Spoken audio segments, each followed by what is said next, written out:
Գրքերի աշխարհը տիեզերք է անեզր, բայց արդյոք հիմա հասարակությունը կարդում է։ Գրքերի վաճառքով զբաղվող Սմբատը երկար տարիներ է այստեղ է, պատմում է լավ գիտի յուրաքանչյուր գնորդի նախասիրությունները։ Գրքի գործը 1979 թվականից։ Սովետական միության ժամանակ գրքի պատպոլնի կոմայգիներ։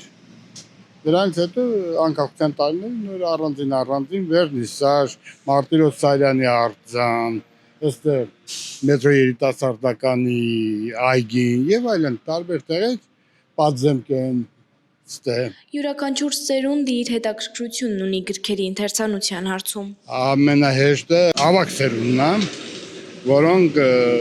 հիմնականում դասական գրականություն են կարդում,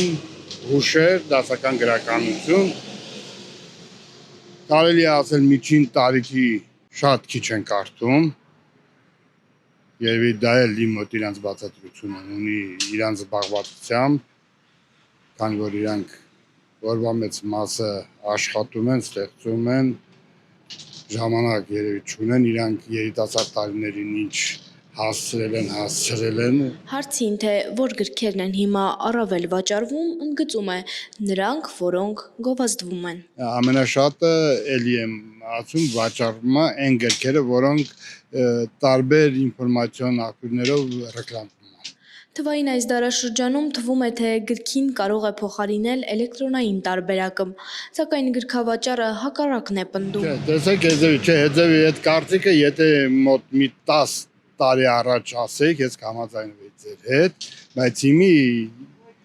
ոչ միայն երիտասարդությունը, ընդհանրապես հրաժարվել են ու շարունակում են հրաժարվել էլեկտրոնայինից, քանի որ առարկայական գիրքը ուրիշ էֆեկտ ու հաճույք ու բնավորություն է ստեղծում մարդուն։ Ընթերցանության խթանման գործում միջավայրն իր ազդեցությունն ունի։ Կան կրթահամալիրներ,